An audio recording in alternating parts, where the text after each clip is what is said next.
Chapter 1. Stay put in beingness, and all desire to be will melt away. That knowledge, which experienced itself as Krishna, Buddha, or Christ, has subsided and has become one with the whole. So if you abuse Christ, if you abuse Muhammad, if you abuse anyone, he does not come and ask you, "Why are you abusing me?"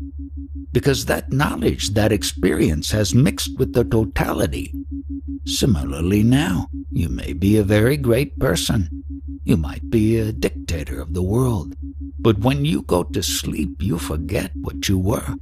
Your name, your body, your age, your sex, your nationality, everything. This sense of a separate identity is very limited and not the truth. In fact, it is totally false. So if that is the situation with Christ, what is the case with you? Or you may be a humble, virtuous person. Whenever you go to sleep, you forget sin, virtue. You forget yourself. What is the basic fact? It is that you forgot yourself as an individual, which gives you deep rest. When you go to sleep, you might have had sex with 100 women or 100 men. At that time, you were enjoying it. But when you sleep, when you take rest, that sensory experience is not there. So then you do not have an identity, no weight at that place. Don't say you are so-and-so. You are an individual, you are a man or a woman. Just stay put. From there you can move ahead. That is the truth, that is the fact. From there you can go to reality. And then whatever is manifested will arise and subside. It is like sunrise and sunset, waxing and waning. That desultory manifestation you cannot be. It cannot be the real you. Whenever there is a sense of individuality, personality, or separateness, you have so many wants. You want to see a movie. You want to hear music. You want to play. You want to have sex. You want to eat fancy foods. You want to consume intoxicant. But when that sense of separateness is not there, when you are one with the totality, these things are not desired.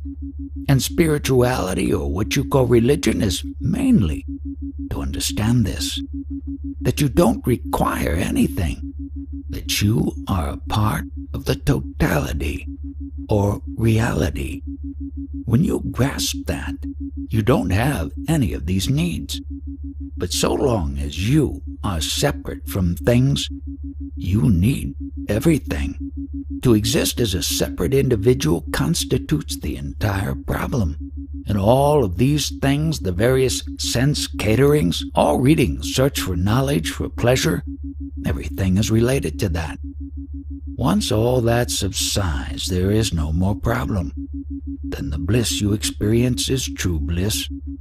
The foregoing, however, is not a ban on activities. Do whatever you want, but never forget the reality. Never forget what you really are. You are not the body. You are not the food. You are not this vital air, prana. Whatever has appeared is a state, and as such it has to go. Most of you are not going to understand what is being said here, because you are taking yourself to be the body. Whatever knowledge I am conveying is not directed to the body, with you as bodily entities, as different persons. So long as you are firmly convinced that you are the body, whatever I am telling you is not going to be of any use to you, because whatever knowledge we take it as body-mind, since it adds to our existing store of information. We then feel we have become more knowledgeable. For example, tomorrow some astrologer or palmist may want to come and tell me, "I would like to tell your future." How can he tell my future when I am not there at all? You would be happy when told, "Okay, you will be President of the United States." But with me, that is not the case. In various books they have written about God. Has anyone said what God looks like, what he is really like?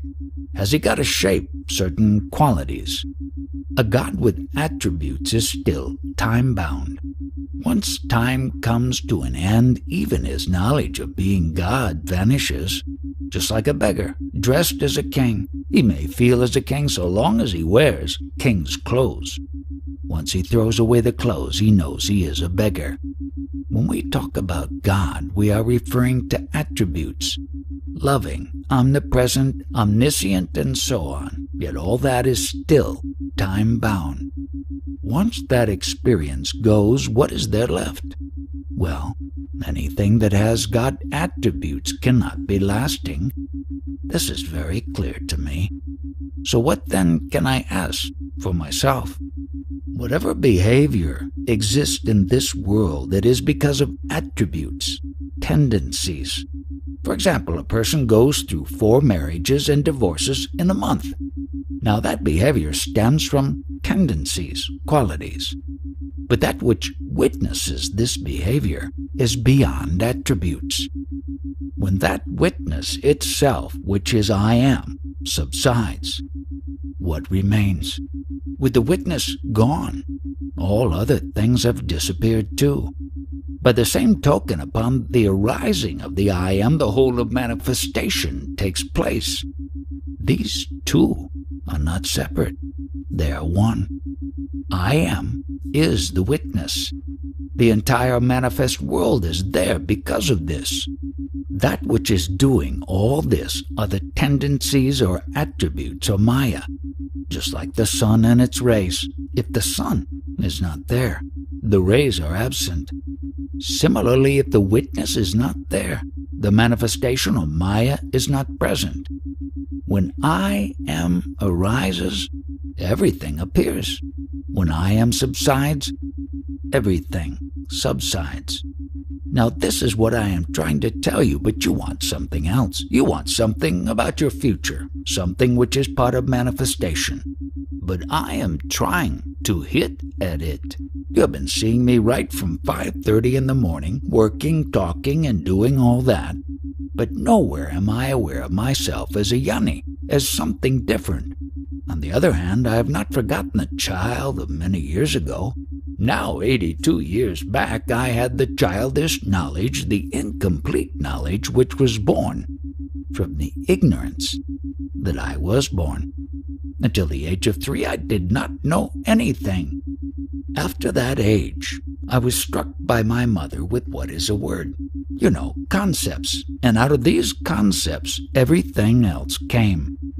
Now this Maya is that which started 82 years ago. It is singing. Maya comes up, subsides again. It goes in cycles, waxing and waning. Now, after some time, this childish knowledge, incomplete knowledge, whose base is ignorance, that experience, which started 82 years ago, let us not call it an identity, will also pass away, wither away. This I am is an announcement. It is not real. It has come out of something else. What the real is, I am not telling you, because words negate that. Whatever I am telling you is not the truth, because it has come out of that I am. The fact is, I cannot describe reality to you. I cannot. I cannot explain it because it is beyond expression. So from that, everything flows. But every time I say something, I am aware that it is to be negated. Not this, not that, nutty. That is my experience. And further, I have not seen God, have not seen anything else. But about my own experience, I am very sure. And that is what I am telling you about. I am not quoting anyone. Because that food body is there and that slice of bread, the I amness appears. Since this is dependent on the body, it is ignorance. Therefore, this I amness knowledge cannot remain permanently. It is a function of this food body. So long as the food body is present, this I amness will remain. thereafter it will go. As was said before, the same child knowledge, that I amness, still persists. The I amness view appeared in the child body, as it is here today. But because of Maya, continuous changes take place. The situation has changed, but I amness still continues. For how long? For so long as the food body is viable. When the food body is dropped by the vital breath, the I amness will set. So I amness is not permanent either. The consciousness is not permanent. Our Prime Minister has some firm ideas about himself and whatever concepts he entertains. He does not want to change them, ideas of God, etc. We human beings have so many pet notions, preconceived ideas. Whenever we listen to somebody whose ideas tallies with ours, we agree. Otherwise we reject. Similarly, those Yanis who state they are established in the Absolute are actually in beingness. They are known as sages. They like certain ideas, certain concepts, and they want to propagate those. But they propagate only idea, and an idea is not the truth. Truth is the state beyond concepts. You take the seed of the banyan tree. It is very small, smaller than the mustard seed. The seed is very subtle, but all the gross matter is already inside it. Do you see the paradox? Similarly, your essential being is the subtlest, yet it contains the whole universe.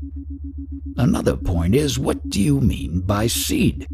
Biya means second creation, and thus signifies that the past is being repeated. It was a tree. The tree got concentrated in the seed, and the seed recreates the past history it contains. Visitor, the I am is in the seed. At this point, when one is aware of the I am, the seed, to become the Absolute, you are itself the seed. You are I amness. You don't grossify it even by words. The inner core, the self, what is inside. All this is inside that seed. Maharaj also said that the inner core is light. No, light here is meant only symbolically. It is not light, like this, self-luminous. Everything is truth, the Absolute. This Brahman is created out of your beingness. All this Brahman is illusion, born out of ignorance. For your beingness, from the Absolute standpoint, is ignorance only. Again, out of ignorance, this beingness develops everything, the entire manifestation. On the Absolute, beingness appears, and out of that comes illusion. And illusion occupies the truth. So what is the way of reversing this process? Recede. Recede. The lion, wherever he goes, looks back. Like that, look back, go to the source, the seed. When you pursue the spiritual path, the path of self-knowing, all your desires, all your attachments will just drop away, provided you investigate and hold on to that with which you are trying to understand the self. Then what happens? Your I amness is the state to be. You are to be, and attached to that state. You love to be. Now, as I said, in this inquiry, your desires drop off. And what is the primary desire? To be. When you stay put in that beingness for some time, that desire also will drop off. This is very important. When this is dropped off, you are in the Absolute, a most essential state. That is the exact feeling that came over us today. There is a certain sadness in realizing that, and yet greater understanding of the Absolute. Sadness because that I amness was sad. You know that there is being, and you are going towards non-being, and there are all the things of being, and you know that they are really nothing. But it was fun. It was a great illusion while it lasted. Your true state, stay put in that. It is ever there, in its pure state undisturbed. Only that consciousness, I amness, is consciously receding from the Absolute. That you are present only. There is not the slightest movement from you. It is winding up the show. Would you say that a little more clearly? Yes, when you are in consciousness, you understand the nature of consciousness and you recede. Your progress continues. This consciousness is slowly extinguishing itself. Knowingly, it is disappearing. But nothing affects you, because that is the absolute. Just like when the flame is gone, the smoke is gone, the sky remains. Beautifully said. That is the Brahman of death, the moment of death. Watching occurs, the vital breath is leaving the body, I amness is receding, vanishing. That is the greatest moment, the moment of immortality. The body, the flame, that I amness is there, its movements are there, and I observe. And it is extinguished. The vital breath deserts the body, that flame is not there. You observe that. That observation occurs to you. The ignorant one at the moment of death is in great fright. He is struggling, but not the ani. For him, it is the happiest moment, the most blissful one. But the fact is that you are going all over the place, to saints and ashrams and all that, collecting knowledge in your capacity of being an individual. Don't do that. Go beyond. This amassing of knowledge is not going to help you because it isn't a dream. This dream will repeat itself as a human body, as so many other bodies, as an animal, or as a god, anything. This is not the point. Try to understand what is being said here. That is the only solution, and will lead you somewhere. What is the relationship between me and you? I don't care whether or not you come here and listen. If you find it, you take it. If you don't want it, go away. The space in this room is neither against nor for, nor in love with the space in that room. It is one. Similarly, I am not bothered. The knowledge I am giving out is like a stream, like a flowing river. If you want to utilize it, take the water, drink it, assimilate it, let it flow by itself. I am not charging you anything. You are spending a lot of money every day. Come on, you keep the money and take my water. Similarly, while talking about it, I take you to the source of the spring. There, water is coming out in a trickle now. This trickle subsequently becomes a river, an estuary, and finally the sea. I take you to the source again and again. Once you arrive at the source, you come to know that actually there is no water. The water is purely the taste, the news that I am. This body-mind is created out of mischief. So whenever I say, don't ask from the body-mind consciousness and you comply with that, it means you are out of mischief.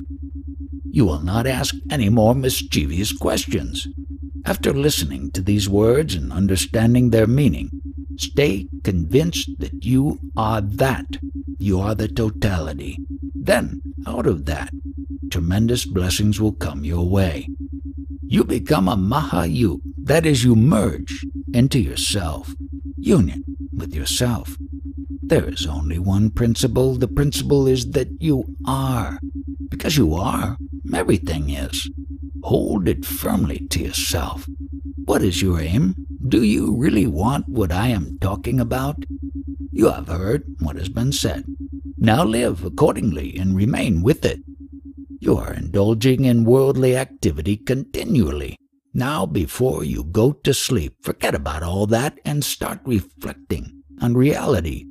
Because we can all break away from society. And the next thing is, don't run from door to door. I am of the opinion that most of you are doing that, just amassing knowledge. There is no point in that. Take one sentence of what has been said here and stay with it. That is enough. That will lead you to your source. My word is knowledge, if planted in you, will remove all other words, all concepts. So for this purpose, I will tell you a story. One person takes another person to a hotel, makes him eat something. Afterwards, he tells him, in 6 months, you are going to die because I have put some poison in the food. So that fellow gets frightened. He leaves him and meets another friend of his and tells him what has just happened. This man says, "Don't worry. You see this glass? It is filled with urine. Come on, you drink this. If you do, you will survive. There will be no death for you." So that man drinks it. What happens? He didn't die. So with the first concept, I am duly poisoned. He is full of fright and convinced he is going to die after 6 months. Later, this second man gives him another concept that he is not going to die, and he survives. He goes beyond death. One of the attributes of life, of the vital air, is getting concepts, ideas, creation over and over again. Who understands this? A person who has searched for himself. Only when you do that, you become aware of all this. The source of all happiness is your beingness. Establish yourself there. Be there. But if you get yourself involved in the flow, then you will come to misery. You understand what is the flow? All that Maya, the activities. You try to derive pleasure from the activities. This is a product of the illness. Whatever I have told you, reminisce on it, chew it, be still, because it would lead you to stillness that way. It will be clear to you that just as with the 5 fingers of the hand, this body of yours is made of 5 elements. Because of the 5 elements, the body is there. Your beingness, this consciousness, is the essence of what is to appear as the result of the vital breath, which is circulating in the body. And when that consciousness disappears, or the vital breath deserts the body, everything disappears. This should be very clear to you, just as this spark comes about because of this chemical ingredient of the cigarette lighter.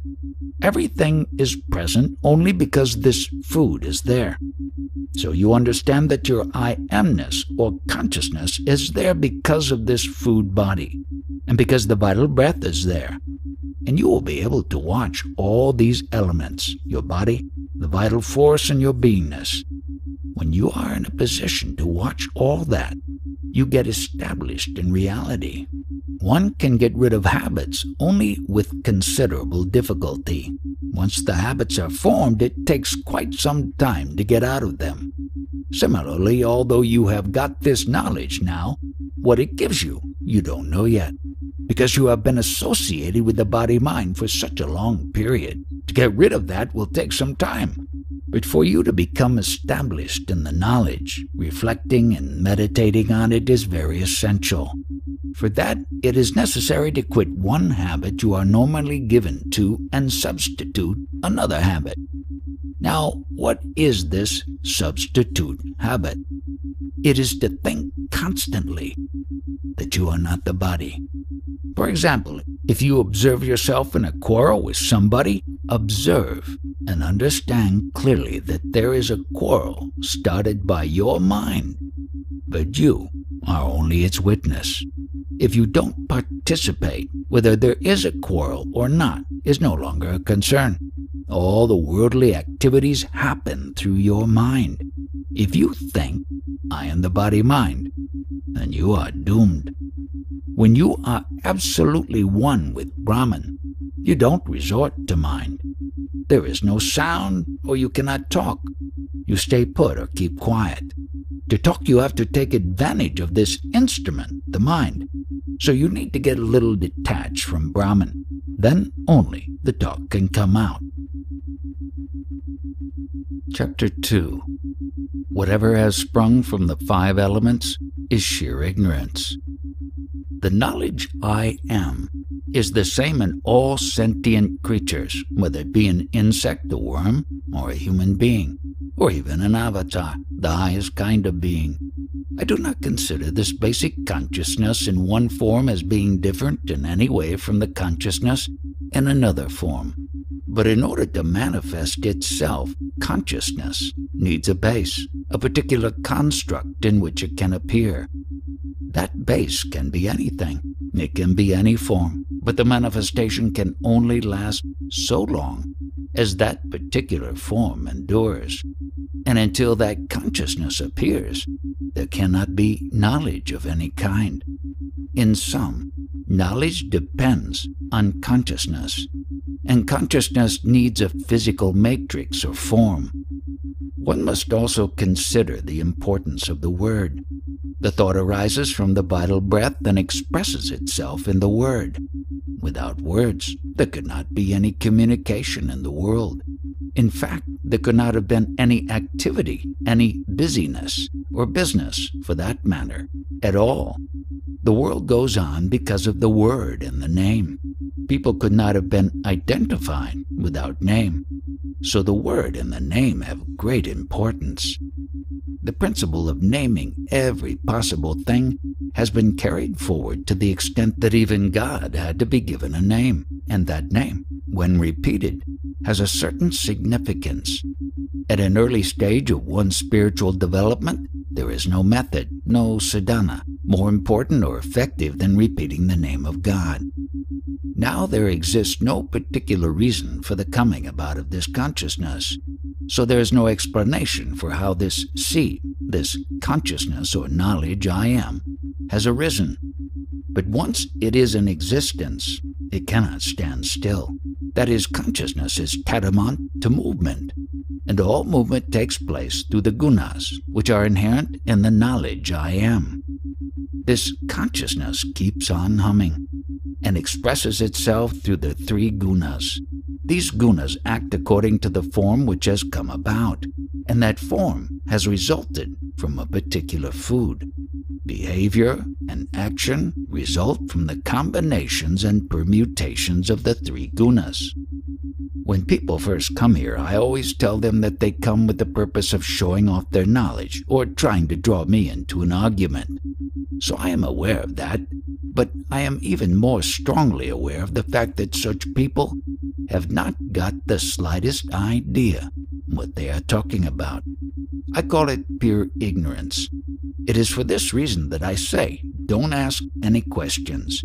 Don't even start discussing until you have listened to the talk for a while and absorbed at least some of its contents. Then you can begin asking questions. How do I know that you are completely ignorant? From my own experience, any infant will take at least a year and a quarter, or a year and a half before he can even utter a word. That word may not have any meaning, but to do so, what has happened? Again, I am using the word gungun, that which is going on internally wanting to come out. Thoughts, odd words, whatever it may be, and it does come out. Now, where did all that originate? Where is the presenter of the speech? Speech is only in animals, which includes humans. Now that is still part of the knowledge I am, which is within them. This gungun is within the knowledge I am, which includes the physical form. The gungun entity and the knowledge I am and the physical form, that whole bundle has been created out of the 5 elements. So up to this point, the whole thing can be said to be entirely mechanistic and therefore pure ignorance. Now there are some people who say, I was so-and-so and so-and-so in a previous existence. How do they know? They could only have sprung from the 5 elements, and before the 5 elements were created, the previous knowledge could not have been there. Therefore it is utter nonsense, rubbish. There are many hatha yogis who have great powers. Of those, I am the greatest. But I distinguish between hatha yoga and hatha. Hatha means insistence or persistence. You see, I persist. And what is this persistence about? I did not know that I was going to be born. How did I get this birth? That is the point on which I persist in finding the answer. I must know this. When I was told sattva, then what is sattva? Sattva is the essence of the 5 elements. In that essence, in that juice, lies the knowledge I am. But all that is still of the 5 elements. Then how did this come about? My guru told me the whole story. Thus I came to know that it is ignorance, and I know from experience that everybody is starting from there.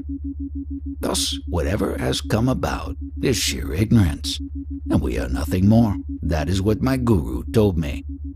My guru further pointed out to me the fact that the only thing you have in which you can utilize to unravel the mystery of life is this knowledge, I am. Without that, there is absolutely nothing. So I got hold of it, as my guru advised, and then I wanted to find out how the spiritual aspect of me came about without my knowledge. That again is the result of the 5 elements. Therefore, I repeat, I know from personal experience that if anybody thinks he has or is something special, it is sheer ignorance. Even if this body were to last for 1,000 years, any experience with it that has come about during that period is necessarily based on this I amness, which is based on time, which is a product of the 5 elements for which I have no use at all. On my pure absoluteness, which has no place and no shape or form, this knowledge, I am, came, which also has no shape or form. Therefore it appears, and it is only an illusion. Intelligent people, extremely intelligent people, come here and ask me questions, and I answer them. So what happens? They don't accept my replies. Why? Because they ask me from the point of view of identification with the body-mind. And I answer them from a point of view which is without such identification. So how can they understand me? How can the answers possibly tally with the questions? Who are asking the questions? It is the persons who see themselves as existing in time, with the birth of the physical body as their base point. Therefore, they ask questions from that point of view. But that view is false. It is a figment of their imagination, purely a bundle of memories, habits, and imagination. They consider that as the truth, yet it is sheer ignorance, having no basis in reality at all. The date to which you are attaching so much importance met you when the body was born, and from that day onward you have been considering yourself as that body. What was there before the body came into being? Only that may remain after the disappearance of the body and the elements. And before that body is gone, on that final day, even the memory of existence during the prior period will disappear. So whatever happens between appearance and disappearance of the body is only a bundle of memories. Whatever you have accumulated is merely entertainment. All that is in memory and everything else will disappear. Now, if you had really accepted this through proper understanding, you would not care whether this body remains or goes. When the highest principle, this beingness in the body, disappears, how can you talk? When that primary principle has gone, is there any value left? First, the beingness is to disappear. Then also the body will disappear. But the beingness will never know that the body is disappearing, because the beingness itself will already have left. When a child is born, after a year or two, he is able to talk. From where has this capacity developed? From the food essence of the body only, is it not? Internally, he developed this power of speech. The Maharishi has over 8,000 disciples, but does he speak of this knowledge? They depend on this beingness as the truth. They take it as the reality, and all deference is being directed toward that beingness. All spiritual activities are based on the feeling that this beingness is the truth. But is it not also the product of the food essence? And therefore does it eventually not become decrepit with the food essence? Don't you understand your knowingness naturally, effortlessly? Once you understand spontaneously, you will realize that it is also a temporary phase. This beingness is going to disappear. And in understanding this, you will come to the conclusion that it is unreal. And the one who understands its unreality is the eternal.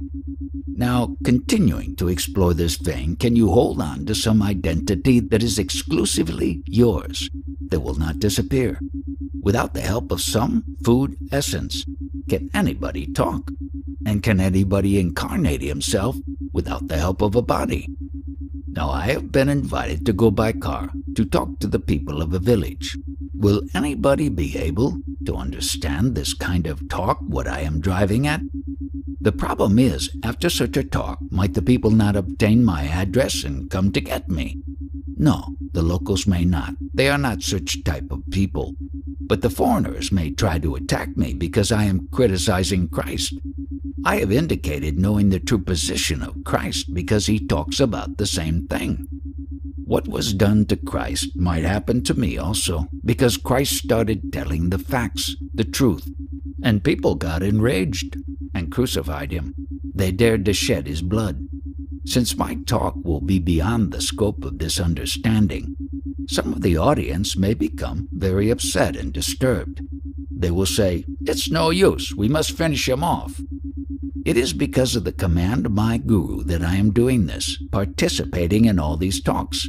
When I go to that village, I will have to discourse about God and purity. I must take the devotional approach. But if I gave the kind of talk that I am giving here, they would not be able to understand it. I should talk on their level of understanding: God, purity, and devotion. Chapter 3. The Ultimate Medicine. When the 5 pranas, pancha pranas, become purified, concomitantly the sense organs become purified and the mind also becomes pure. And when the mind is pure, the language of the sages becomes intelligible. Without such purification, it is not possible to understand the sages, and ultimately that purification leads to self-knowledge, to the self. Does this purification arise as a consequence of applying oneself to meditation on the sense of I am? And is that one's central responsibility? I am referring to what we call the sattva, signifying the essence of the food that you consume. This body is nothing but food for the consciousness. Now the quality of this sattva is the beingness or the knowledge that you are, the I, consciousness. And ultimately you should know this sattva, what it is. But for the moment I will tell you this is the essence of all the food. Your question was whether through meditation this purification takes place. Yes, and how this happens is that by meditation, the sattva quality gets predominant, the mind gets purified, and the knowledge of the self is made possible. Just as the quality of sugar is sweetness, so the quality of the sattva, the essence of food, is this knowledge, this I, consciousness, or as we also call it, beingness. Just as the sweetness of, how can that be the quality of food? I am just not clear on what you are trying to say. Food can either be very tamasic or rajasic. It depends on the food chosen. Are you talking about food in terms of whatever thoughts, instructions we ingest, or just simply the gross elements we take in? Ultimately, the food has taken this form, which is the body. Now, in this body, which is nothing but food, an entity called sattva is present. There is some connection between this sattva and the food. It is not simply that the food is this sattva. The latter is somehow a subtle product, some essence of the food. Is that clear? It's becoming clearer. Then there is also something called the mula sattva, the origin of sattva, original essence. Its quality is that you come to know that you are. So in your body, that primordial sattva, or mula sattva, is present because of which you have the knowledge that you exist. Another thing concerns so-called sickness. If anything goes wrong with the sattva, or the material of the body, there is some disorder which is termed sickness. How do the doctors rectify that? By giving you medicine.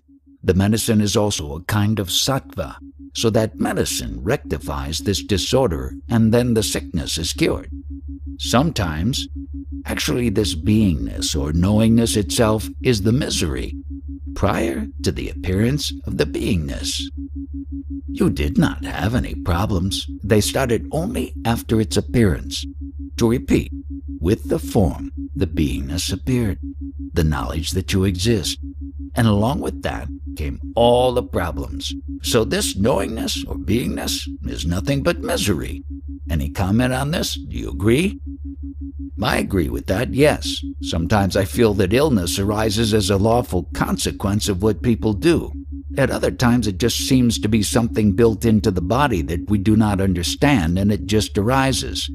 It has a force all of its own, and either it will be dissipated when something counters. Again, this beingness, the knowledge, I am, which I call uprado, is a source of trouble.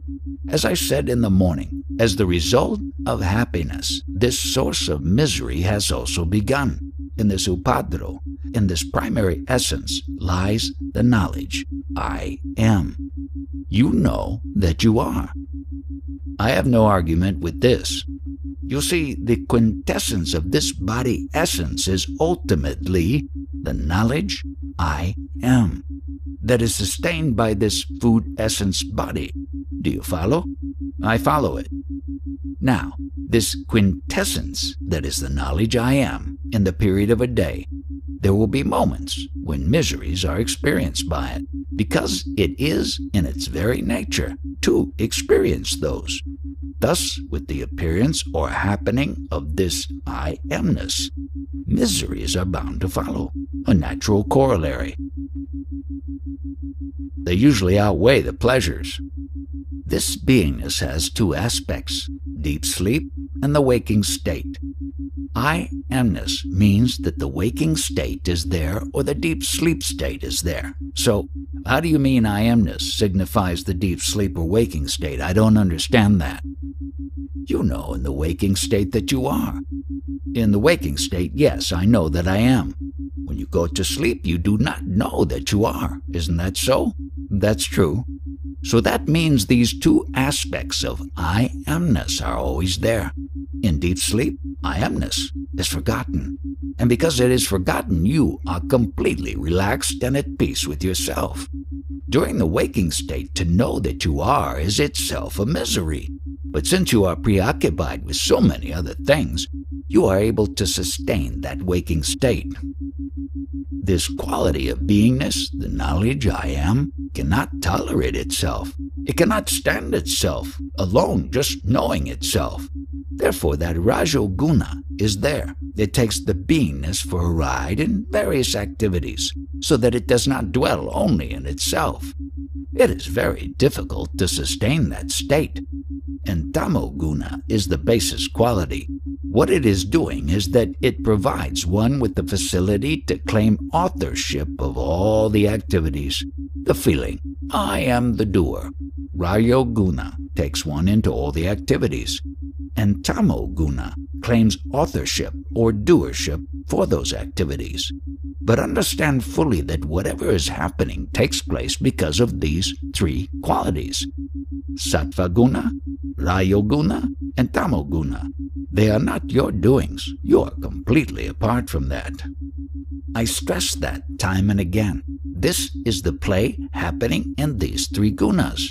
Again, understand you are experiencing this sattva guna, the knowledge I am. This I amness is experienced by you, the absolute. But you are not the I amness. What have you to say on this? What could I say? I don't have any comment. What I am expounding here is not normally expounded anywhere. I know, that is why I am here. Having understood, realized, and transcended all these three gunas, I know full well their play. That is why I talk like this. I have understood, I have realized, I have transcended them. A number of sages, having done all the expounding, will only take you into sadhana, the disciplines that are to be followed. But this is a subject prior to discipline, subtler than any discipline, a most subtle one. And yet at the same time, the activity that he enjoins us to undertake purifies the play of those gunas in the sense that they don't keep drawing our attention back into the world. Because unless there is some responsibility on our part, which Maharaj insists upon as much as anyone else, the play of these three gunas will be just random, and you will be like a ball kicked around by a bunch of dolphins. By following what was said, it will be realized that whatever is happening only in the realm of these gunas. And in this process, it is realized one is not part of their play at all, becoming more and more detached from all worldly activities. One transcends the gunas and knows one does not dwell in their realm. When you are involved with the gunas, you want to have so many things from the world, but when you thoroughly understand that you are not these gunas, then you want or expect nothing. Is sadhana necessary? Sadhana, the discipline, is only this: the knowledge which is dwelling in this body, the quintessence of these three gunas, the knowledge I am that. This is the initial step. You must be one with it. You must abide in that only. You have to think, I am not the body, but I am that formless, nameless knowledge indwelling in this body. That is I am. When you abide sufficiently long in this state, whatever doubts you may have, that knowledge, I am itself, will sprout out with life and meaning for you, intended for you only, and everything will become clear. No external knowledge will be necessary. Is any technique required for the sadhana? Only conviction. If you are thinking of any initiation, only the words of the guru that you are not the body. That is the initiation. Stay put there, in that state. It is spontaneous, natural. That shraddha, faith. What is that faith? I am. Without the words, whatever you are, that itself is the faith. Now you have to elevate yourself to the state of Brahman. That I am itself is Brahman. This is the condition you have to develop. For that, is it necessary to sit in seclusion for a certain period of time? Until you abide in that firm conviction, probably you will have to go into seclusion. But once you abide and stay put firmly there, you know you are that only. Then, even if you are in a crowd, you will not have a fall from that. At the moment when you are realized, you are that. Other times you are only contemplating that you are that. You are trying to believe that you are that, but the moment the conviction comes, is that the realization? Yes, that is the moment to know. So when you are realized, what are the signs of realization? No symbols are available, because only you shall prevail at that moment. But will one see anything specific? You know, surprisingly, there may be so many things you see. You might see lights. All this illumination is due to what? To Atma Yoti, the light of the self, self-illumination. I have read in several books that simultaneously with the realization there is an awakening of the Kundalini. Is this a fact? What you are saying about Kundalini happens to him. I am not dealing with that. Happens to whom? To the one who is expounding that idea. I don't deal with those concepts.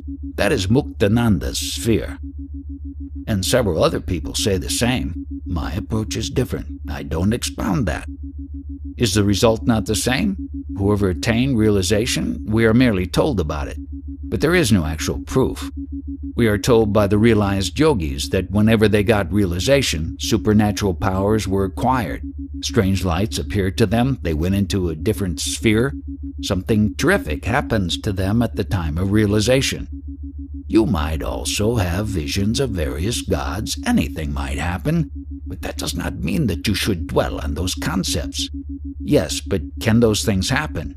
Yes, but in the process of trying to experience and observe all these things, it is easy to forget the way towards self-realization.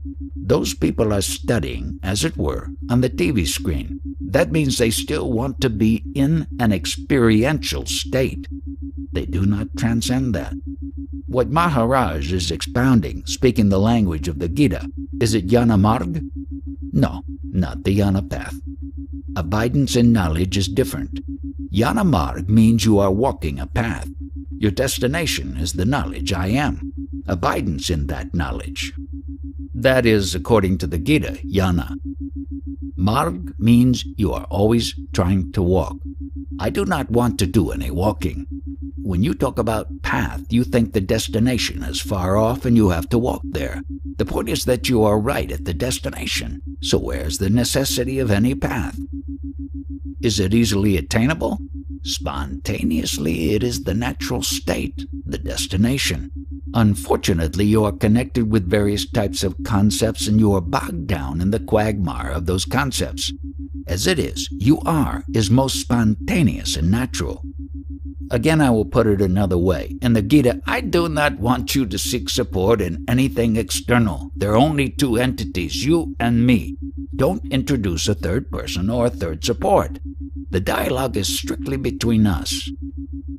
What difference is there between you, Maharaj, and Lord Krishna? I don't know what you mean by difference, for that term does not occur in my vocabulary.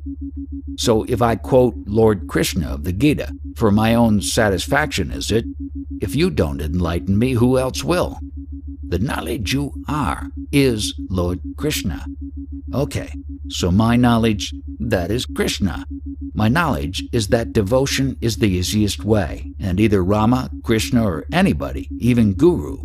You concentrate on that. Don't even think that I am who I am, this and that. It is better to be an ant than sugar, and with devotion you take his name, the Lord's name, or the Guru's name, and you get the realization. You even get the jnana. By only bhakti, blind bhakti, without even thinking who you are, what you are, that knowledge itself, I am that, will dawn. With conviction, realization will occur. If you have gone through all that, why did you come here? Having done all these things, the devotional path, the knowledge must have dawned on you. Again, one must ask, why did you come? No, the knowledge is not dawned. I feel incomplete. I was not crowing about devotion. I was wanting, so there is no question of knowledge dawning in you because you are that knowledge. It is already there. That is the only condition. By blind devotion? Why do you want blind devotion when you are already that? Because it is easiest for 99% of the people. I can believe you more easily than I can believe that I am God. I can believe that you are God. You are more godly. You are God. You are Shaktiman. I can't believe that I am Shaktiman. You will never be alerted to that higher state if you do not believe that you are God. That is Advaita, devotion. There is no difference between God and yourself. You are God only. Only I prevail. Yes, I know, but they say even Dvaita, both will lead you to the ultimate. A lot of people may say a lot of things, but what I am telling you is this. See that you are, and know that you are. Just be that. Is Dvaita incorrect? Can it lead to the same? There is no question of duality because nothing exists except me.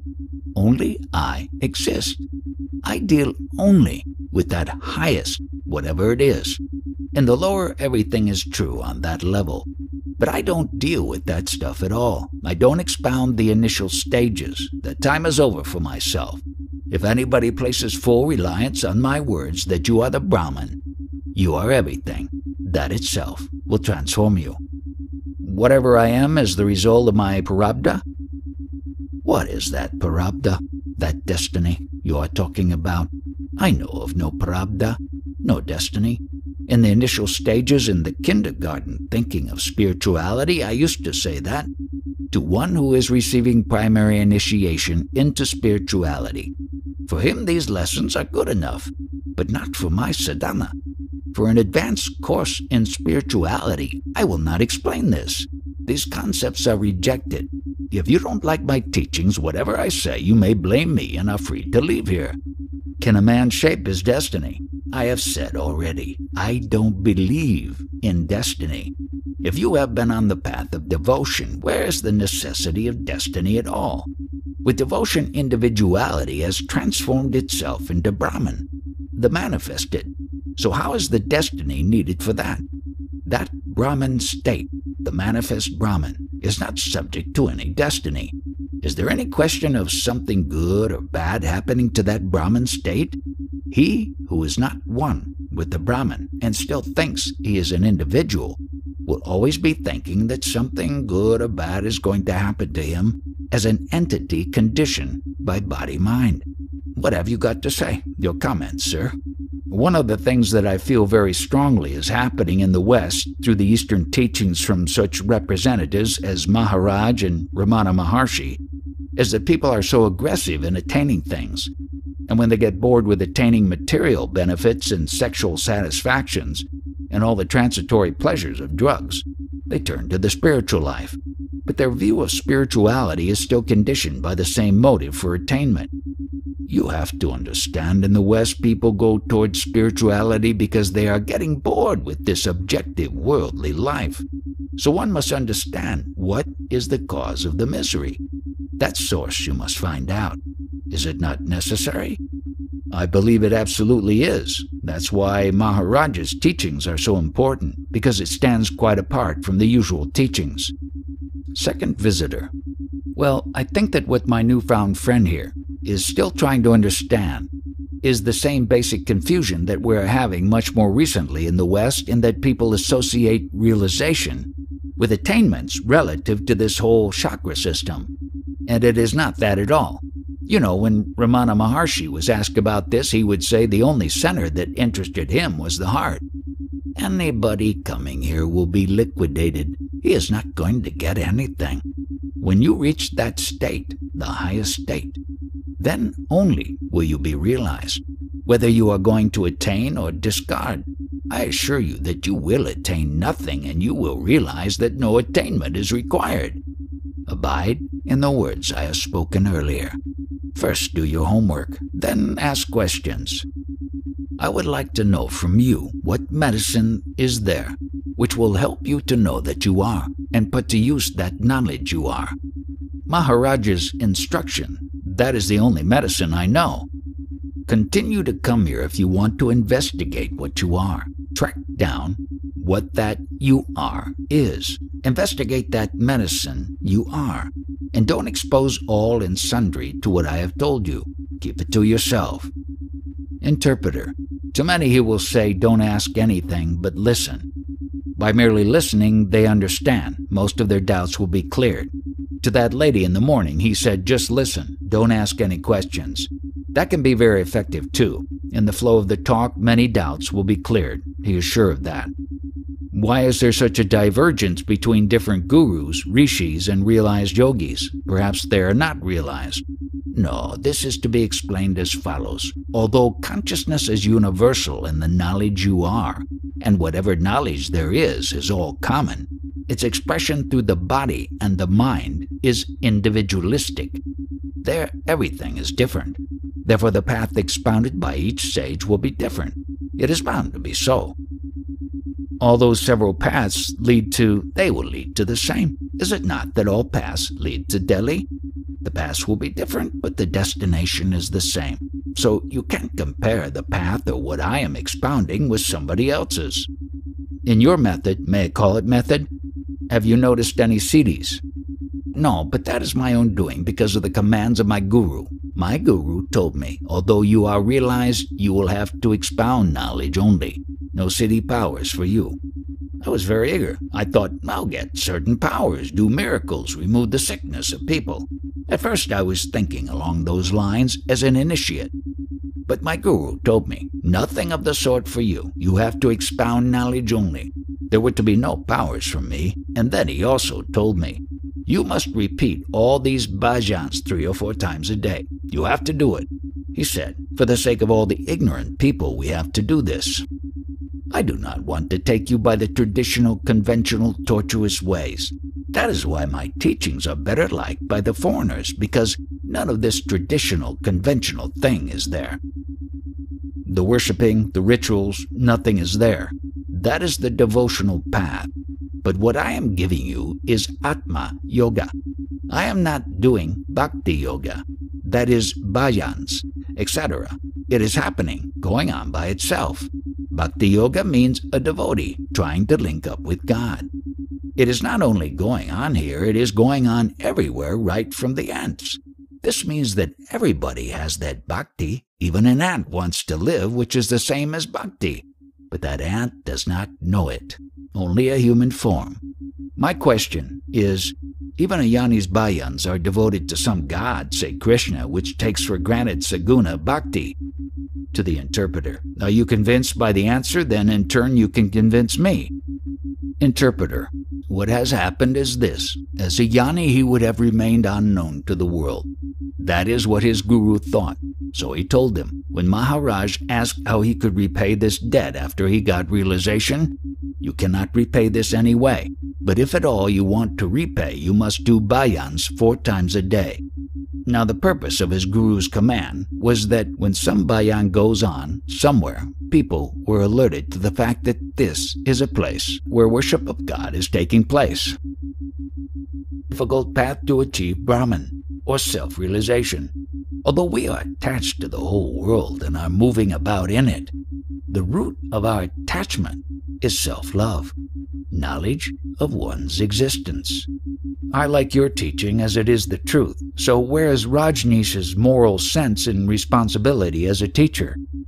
It is all fun. He knows it is not real and he wants to have all the fun. That is his idea and his concept.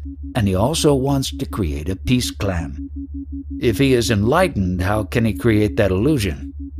It is all fun. All of the disciples are ignorant, so he has fun with them or makes fun of them.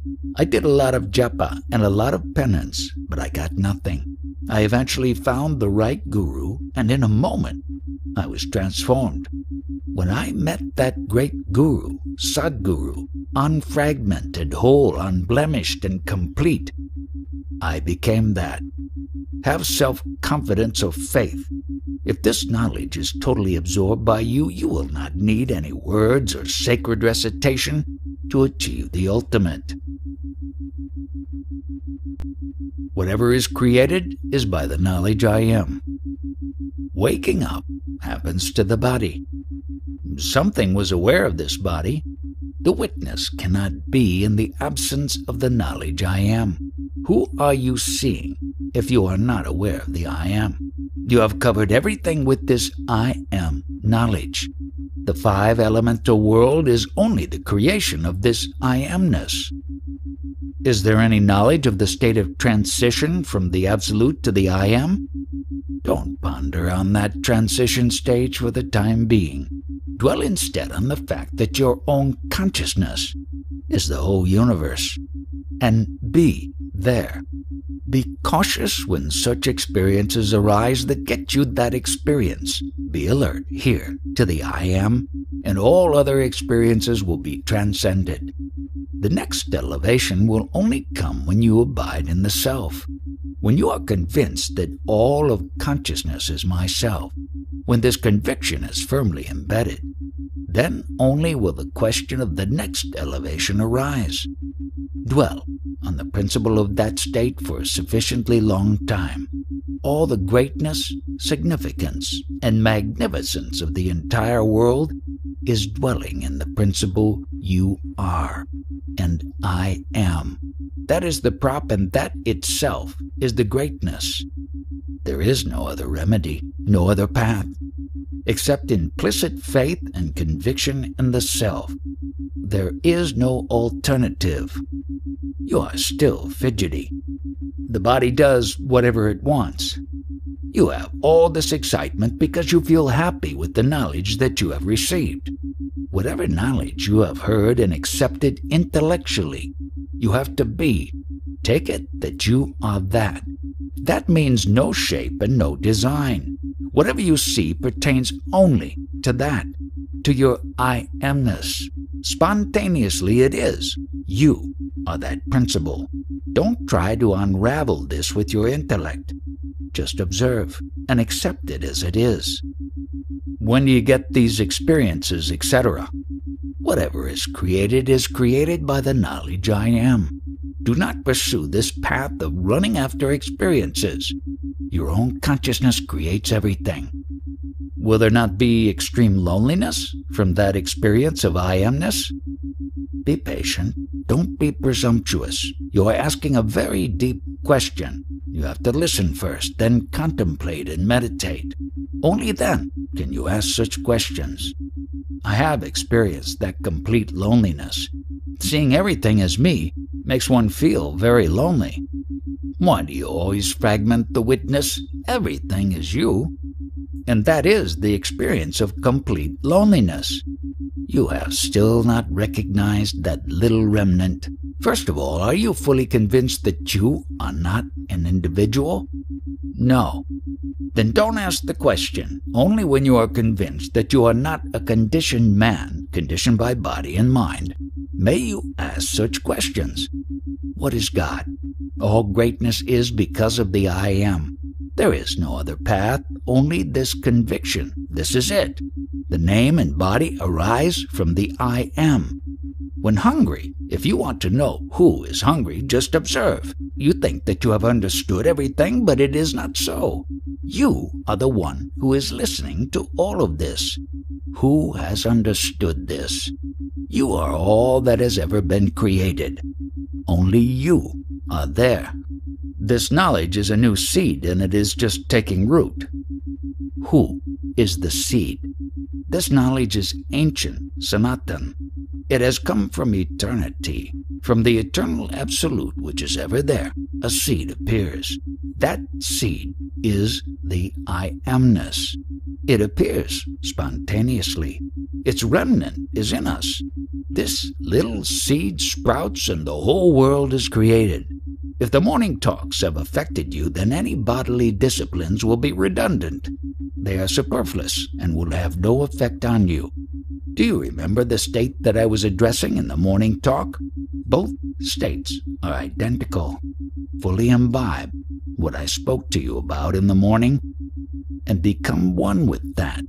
If you do not like this or cannot accept it, forget everything and do what you like. I will not leave you, Maharaj. In the case of a devotee, bhakta, initially the devotee does not want to leave God. Later on, even if the devotee asks God to go, God will not leave him. God means the knowledge I am. The knowledge I am is God, Bhagavan. I have been talking for more than 80 years, but this knowledge still doesn't leave me. Is it not enough? What have you to say on this particular point? Although I am trying to throw the principle overboard, it won't leave me, and even if I wanted to, I cannot cling to it. What is the principle you can't throw away or cling to? Since everything is you, you can't cut it away from you. This knowledge of I amness is part of you. How can you throw it away? And where can you throw it? When you are established in beingness, I amness, you realize that everything is you. It is all your creation.